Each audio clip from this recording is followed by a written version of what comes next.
Good afternoon, everyone. I know some people are still jumping on here, but thanks for joining us here. We've got General Manager Ron Francis, who'll be joining us today from the team's in Columbus right now. Just a quick reminder before we get started, if you can please leave your mics muted unless you're actively asking a question. We'll just try to keep things, the line clear and make it easier on everyone to hear. So if you have a question, also please utilize the hand raise function as well. That way we'll try to keep things organized, not have everyone talking over each other. So let's go ahead and start queuing up the questions now. We'll get started shortly.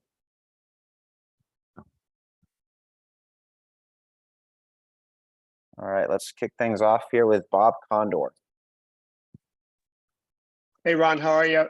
Just a thought or two to wonder about.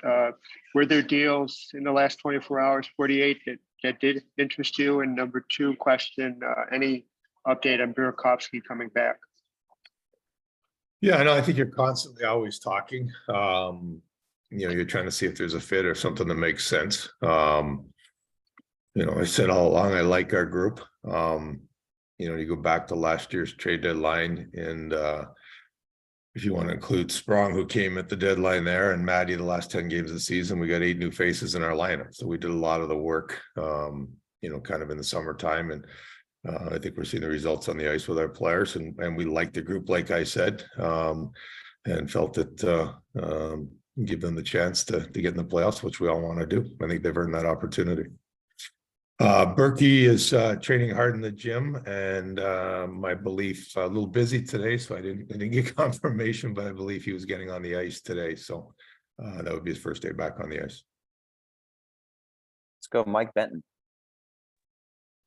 Hey, Ron, thank you for doing this. As this team builds from the ground up, what kind of value do you have with the first round pick coming up here for this summer, the 3 picks that you have in round 2, and then the potential of this year's draft class to make an impact down the road? Yeah, so I think if you look at this is with all due respect to our previous draft picks, our scouts and everybody will tell you this is probably the best draft and the deepest draft of the 3 that we're going to be involved with for our young franchise. So having the first, the 3 seconds, the third, we've got a lot of picks at the top.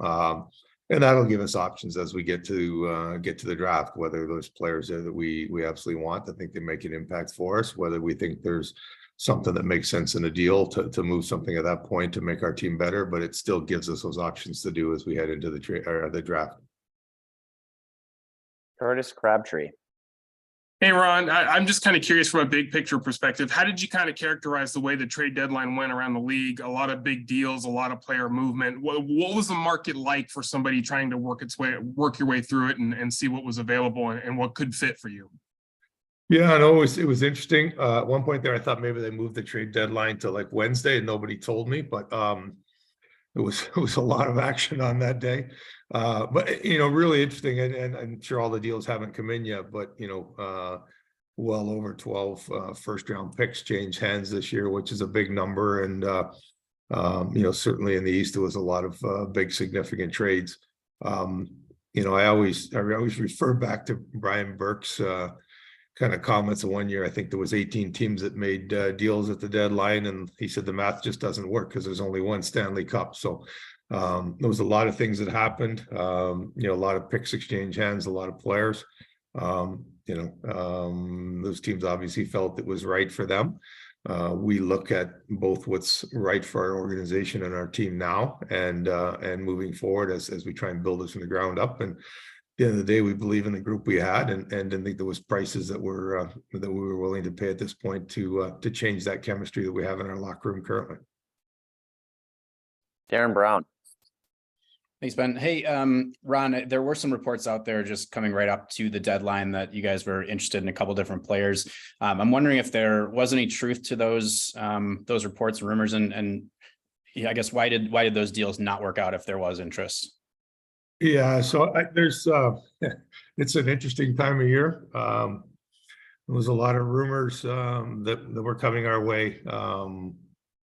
I never comment on whether they're true or not, but let's just say there was a lot there, and more than a few were not accurate. Let's just put it that way. So I don't really comment on what's out there in regards to rumors.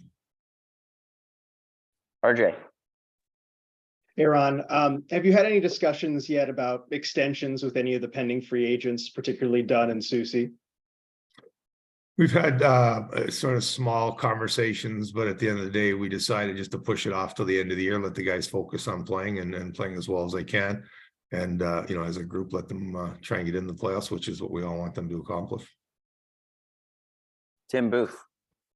Ron, how did you see kind of the early action from earlier in the week, Monday, Tuesday, Wednesday of deals? How did you see that affect the way things played out over the last couple of days and even today?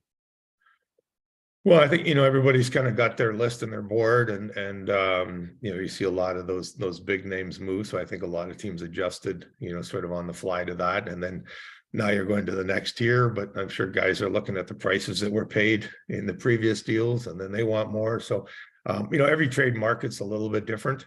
Last year we traded 6 players, got back, 10 picks and 1 player. Certainly looks like if we were trading or selling this year, it might have been a little bit different for us, but every year is different and teams have certain needs that they're willing to go out and try and fill and pay for. I think this was probably more busy than most, and maybe that's a reflection of the parity in the league as well. Go to Kate next. There, you said in some previous comments this week that this looked like kind of a rental market, and maybe that didn't exactly appeal to the franchise at this point. Could you elaborate on that comment? And then also, is there any particular position that you were looking at to maybe fill this week? Yeah, no, I think if you get into the rental market, you're giving up assets, whether that's prospects, whether that's players, whether that's picks, to get somebody that you're going to use for a few months. And, you're hoping that you get to the Stanley Cup Finals and win it. But that's what the rental market is really all about. We're looking at multiple things. We look at our team. We like our team. It's been a good team all year. They've shown they can win and compete against the best in the league. So we're comfortable with our group. You bring somebody else in from the outside, especially in a rental position, it changes the dynamics of your locker room, right? Who gets bumped down the roster or changes position in the roster, and how does that affect your team chemistry? I've said numerous times, this team, to the best of my knowledge and my information, likes each other. They believe in what we have and our ability to win, compete each and every night.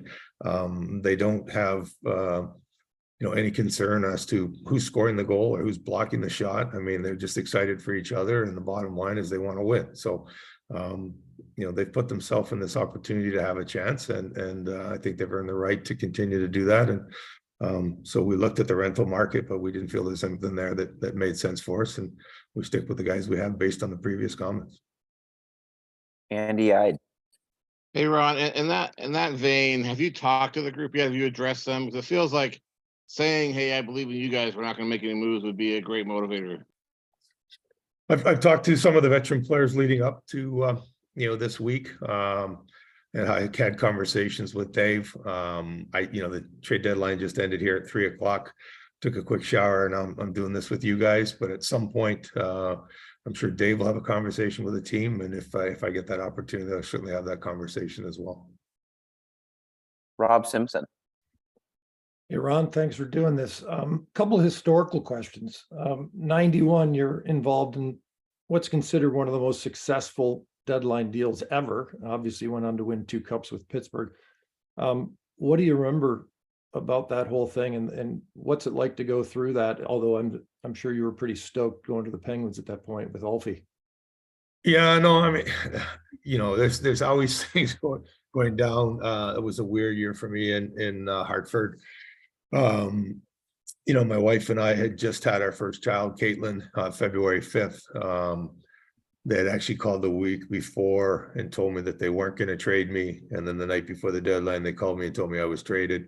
Wasn't surprised. There was some issues that went on during the season there that kind of indicated that may happen. Don't want to get into those, but yeah, I mean, you get traded. I get a call 9:00 on a Sunday night. I'm on a flight at 7 a.m. the next morning, leaving behind my wife who had a C-section and a 4-week-old child. Thank God my mom and dad were in town with my brother to help out, but and then 3 months later, I'm hoisting the Stanley Cup. So that doesn't always work out that way, but certainly for me and my family in that trade, it couldn't have worked out any better.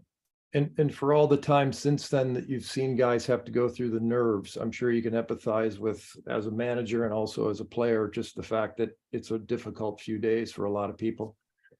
It is. I mean, you're not only affecting the player, you're affecting their wives, their girlfriends, their fiancés, you're affecting their kids. I mean, there's a lot of things that come into play. You know, my philosophy is try to be as honest and open as you can, and you know, have sort of those conversations with your players.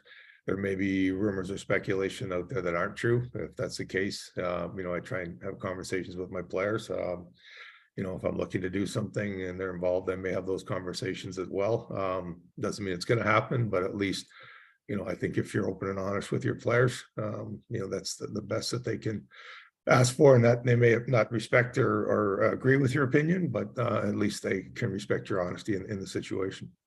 Thank you. Mike Benton. Hey, Ron, touching again on those talks that you've had with the veterans and with Dave as well in the recent weeks. When did it become final to you that a bulk of this team had to stay intact based on their body of work, and the feeling of less is more when it comes to potential trade activity? Yeah, I mean, I think you just watch how they perform all season long. You know, they've been a resilient group. They, as I said, they like each other. They have fun playing hard for each other, hanging out with each other. And that's a positive thing. Chemistry is a big part of any team sport. So you're excited to see that. You know, you talk to different guys as to, you know, where you're at and what you think you may or may not need. You know, the other thing you look at with our top 9, 10 forwards, I think all have contracts that go beyond this year. So we weren't in a position where a lot of these guys were in the last year of the deal where, you know, we had to make a decision on signing or trading at that point. So we still control a lot of the names and players that are in the lineup moving forward. And you know, we've seen growth from our players individually. We've seen growth from our team as a whole. You know, from where we were last year to where we are now, and we think that there's still more growth to continue there. So we're excited about the group we have and what they can do moving forward. Darren. Ron, at the end of last season, you said the goal of the team was to make the playoffs. You're very much in that position at this stage. Does that make it a little bit more tempting to maybe try to add something, you know, maybe even overpay to add something to try to give them a chance at even a deeper run into the playoffs? And on that topic, when you see teams in the division that are loading up with additional assets, does that impact your decision making at all? Yeah, no, I think it's easy to overpay for players at this point of the season. You know, your emotions get involved and you want to do that. I've always said kind of the two most dangerous days are trade deadline day and free agency day. You know, it's not like we didn't do anything to help the group. I mean, we talked about this last year at the deadline, had conversations with our veteran guys, said, hey, listen, we didn't move 6 players out to make this thing a 5-year, 6-year rebuild. We plan on doing things over the course of the summer with some of the picks that we acquired, with some of the cap space we opened up to try and make our team better. And, you know, we added Burakovsky, we added Schultz, we added Jones in the free agent market. We traded for Bjorkstrand with some of the assets we had. You know, we added Sprong at the deadline last year and Maddie coming in this year full time.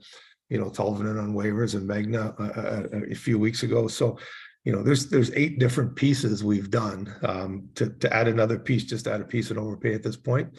You know, again, you factor in, is that really going to help you? Is it going to push the needle a lot or a little bit? Is it going to mess up your chemistry? Is it going to mess up what's happening with your team right now? And as I said, we like the group we have. We believe in the group we have, and we think that they've earned this opportunity through their body of work to this point. And you know, I've got complete faith in them. We always want to make the playoffs. They're not working hard not to make the playoffs, so they want to make it as well. And you know, I've got faith in them. They can do this. RJ. Hey, Ron, you just talked about the rental market maybe not making a lot of sense for your team, but there were some bigger names out there with term as well who maybe could potentially fit for now and the future. Is that the type of thing you had any interest in, or did you feel the timing just wasn't right for something like that? Yeah, again, it comes down to price. You know, is that a first? Is it a second? Is it multiple picks, first and seconds? as I said, we're balancing this being just our second full year in the league. We're trying to make sure that we're competitive as we can be each and every night, but we also want to make sure we're building that solid foundation so we have a real strong organization here moving forward. And those picks and what the draft looks like, we think is valuable here for our franchise in the long term as well. So you balance those things, you look at them, at the end of the day, you make a decision you think is best for your team, not only now, but in the future. Kate. I'm sorry if this has already been brought up, but just to be painfully clear, is there anything that you worked out just under the wire today that hasn't been announced yet? Nope, nothing. Let's go, Ryan Wetstein. There's a lot of good reporters here because you guys keep taking every question I have. The guys that are here that obviously didn't make any real big trades, and so do you think that that's actually a bigger boost to the team now that this is your guys, this is the core group that we want to take into the playoffs? Do you think that can turn into a bigger positive for the guys that are here still? Well, we hope so. I mean, they've played hard for each other all season long. I don't think that's going to change here once we get beyond the deadline.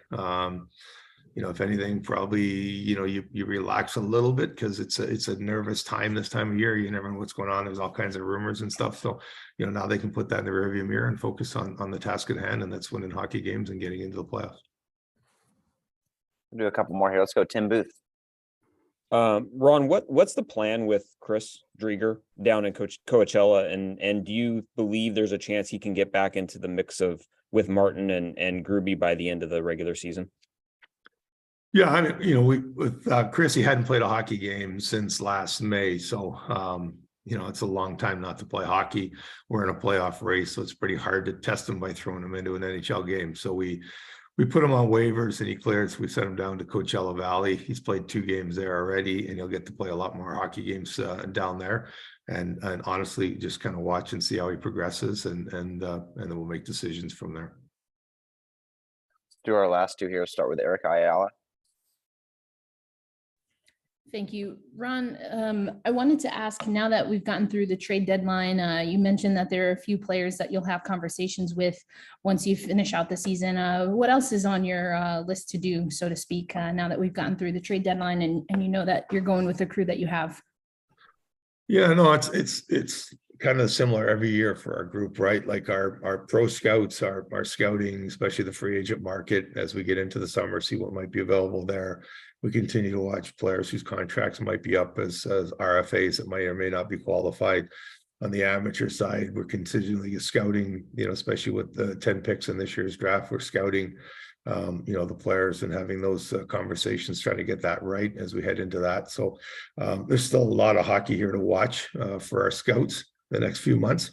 And for us, we're watching our team and we're watching Coachella and, seeing what we have and what we need to possibly look at down the road. But right now our focus is on winning hockey games and trying to get in the playoffs here. And the same thing in Coachella, winning hockey games, doing as far as we can, go there and get the experience for our guys down there as well.